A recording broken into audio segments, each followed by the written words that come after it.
वाली बहू। शादी के पहले से ही विभा को कपड़े धोने का बड़ा शौक था। कभी नल के नीचे तो कभी तालाब के पास। अरे मेरी नीली वाली लुंगी नहीं दिख रही है। विभा की अम्मा कहाँ रखी है लुंगी? अरे वो तो विभा ने परसों ही धोकर रखी थी आपकी अलमारी में, देखो वहीं होगी।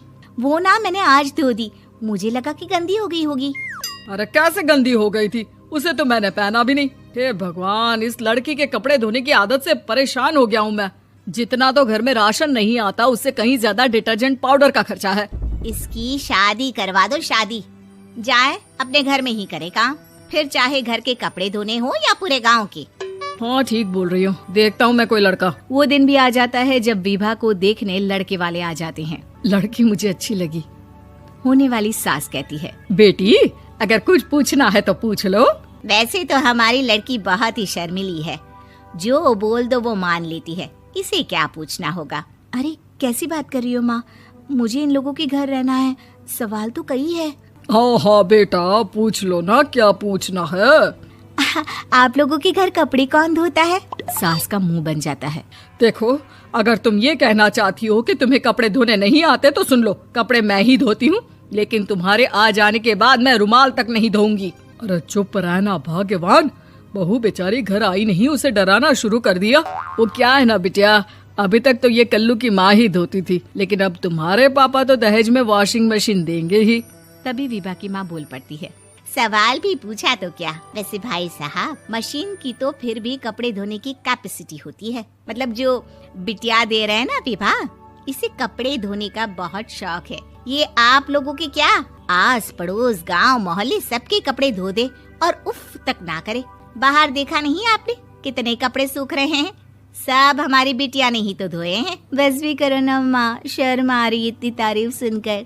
और तो और एक दाग निकाल कर दिखाओ तो मान जाओ। हाँ अच्छा माफ करना बेटा, मैंने गलत समझा, हमें तो रिश्ता बहुत पसंद है। और ऐसे जुड़ जाता है रिश्ता कपड़े धोने का शौक रखने वाली विभा का। उसकी शादी हो जाती है कोयला फैक्ट्री में काम करने वाले कल्लू के साथ। शादी के बाद अचानक विभा चिल्लाती हुई सास के पास आती है। सासू माँ, अरे सासू माँ कहाँ है आप? ये तो धोखा है, धोखा दिया आप लोगों ने मुझे। इसे ससुर के चक्कर के बारे में पता चल गया। अरे तो उसमें तुझे क्यों धोखा मिला है? अरे नल में पानी नहीं आता, कपड़े कैसे कब धुलेंगे? अच्छा तू पानी नहीं आ रहा उसकी बात कर रही है। तो आपने क्या सोचा? कुछ नहीं। अच्छा तेरी माँ ने कहा था कि कपड़े धोने का शौक है तुझे, याद आया मुझे।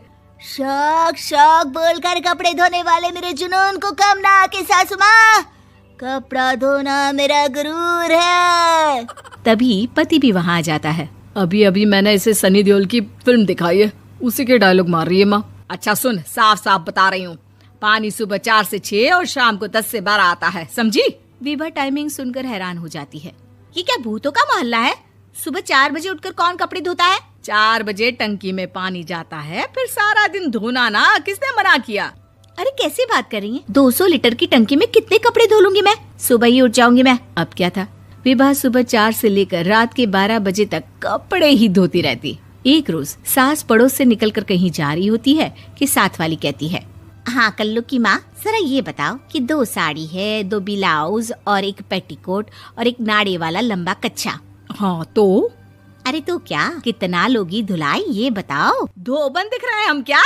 हमारे पति सरकारी नौकरी से अभी अभी रिटायर हुए हैं और बेटा सुपरवाइजर है कोयला फैक्ट्री में। धोबन समझ रखा है हमें? हाय रे कल्लू की अम्मा, माफ कर दो, वो तो मोहल्ले में यही सब बता रहे थे कि तुमने बहू को कपड़ा धुलवाने के काम में लगा दिया है। सास को पड़ोसन की बात सुनकर गुस्सा आ जाता है। वो घर पहुंचती है जहां घर के बाहर ही इतने सारे कपड़े सूख रहे होते हैं जितने कि किसी धोबन के घर पर। अरे ओ कल्लू की दुल्हन, बाहर निकल।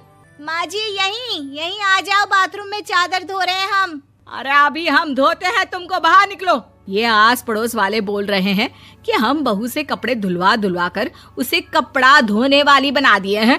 अरे छोड़ो ना माँ जी, किन लोगों की बातों में आती हो? आस पास के लोगों का तो काम ही होता है कि वो किसी तरह सास बहू को लड़ा दे। बहू सारे घर के कपड़े धोती है, ये क्या कम है? बोलिए। सास को भी लग जाता है कि वो बहू का ये सनकीपन नहीं छुड़वा सकती, इससे अच्छा है कि खुद ही चुप हो जाए। एक रोज सास और बहू मंदिर जाते हैं, जहाँ सास की साड़ी वहाँ खड़ी भीख मांगने वाली से मिलती है। माँ जी क्या बात है, आपकी साड़ी उस भिखारन से कितनी मिल रही है ना? हाँ हाँ, देखो तो दोनों की साड़ी मिल रही है। क्या बात है कल्लू की अम्मा, तुम खुद को तो अफसर की बीवी बताती हो और ऐसी सिंपल सी प्लेन साड़ी पहनकर घूमती हो। सिंपल और प्लेन नहीं है ये साड़ी। तो क्या सोने के धागे से फूल बने हैं? कुछ भी सासू माँ, कुछ भी। हाँ, बने थे इस साड़ी में सोने के धागे से फूल। मेरे पति लेकर आए थे मद्रास से स्पेशली मेरे लिए 10,000 की। ताहे भाई साहब इस भिखारन के लिए भी सेम टू सेम साड़ी लेकर आए होंगे 10,000 की। सास उस वक्त कुछ नहीं कहती, लेकिन बहू के साथ घर आती है और अलमारी से एल्बम निकाल कर लाती है। ये साड़ी देख रही है, ये वही साड़ी है जिसे मैंने अभी पहना था। इस साड़ी में ये जो चमकदार फूल दिख रहे हैं ना, ये सोने के धागों से काटे गए हैं। लेकिन तू लोकल वॉशिंग मशीन ब्रश से घिस घिस कर सारे फूलों को निकाल कर साड़ी प्लेन कर दी। मुझे माफ कर दीजिए सासू माँ। और तो और, जब मैंने तुझे तेरी गलती के लिए कुछ नहीं कहा, लेकिन तूने तो सबके सामने मेरा मजाक ही बना दिया। क्यों? बहू को समझ में आ जाता है कि अब से उसका कपड़े